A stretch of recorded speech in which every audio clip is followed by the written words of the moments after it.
बबनराव, बाग तर मोठी आहे, पण फळांची अवस्था बघितली का?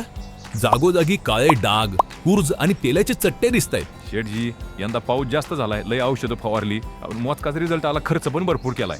घ्या आता सांभाळून जरा, थोडा चांगला भाव मिळाला तर खर्च तरी निघल. अहो बबनराव, मार्केटमध्ये गिऱ्हाईक डोळ्यांनी माल घेतं.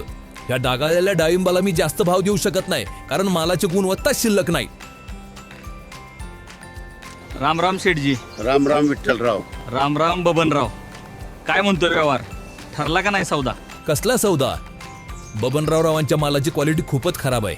एवढ्या डागांच्या मालाला एक्सपोर्ट काय, लोकल मार्केटमध्ये ही किंमत नाही. खरं आहे तुमचं सेठजी. बबनराव, तुमची हीच तर चूक झाली.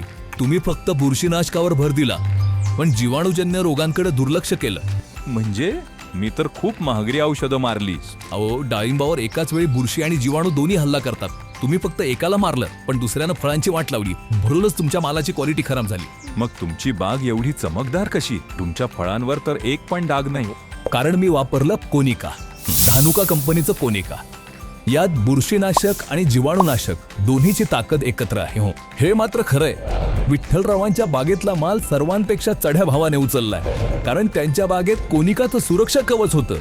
बबनराव, पुढच्या वेळी लक्षात ठेवा, नवीन करी आल्यापासून ते फळ तयार होईपर्यंत कोनिकाच्या 3 फवारण्या करा. मग बघा, व्यापारी स्वतःहून तुमच्या बागेत येऊन सर्या भावानं सौदा करेल. ऐकल होत कोनिकाबद्दल, पण नाही घेतलं विठ्ठलराव. सांगा की कधी कधी कोनिका फवारायचं.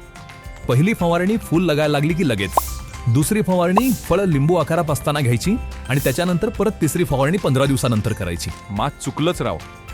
मी कोनिकाची फवारणी ह्या बागेत घ्यायलाच पाहिजे होती, पण नाही, आता दुसऱ्या प्लॉटला घेतोच. बबनराव, मग नक्कीच तुमच्या बागेचा सौदा करायला मी येणार. कोनिका, डाळिंबाचा महाराजा.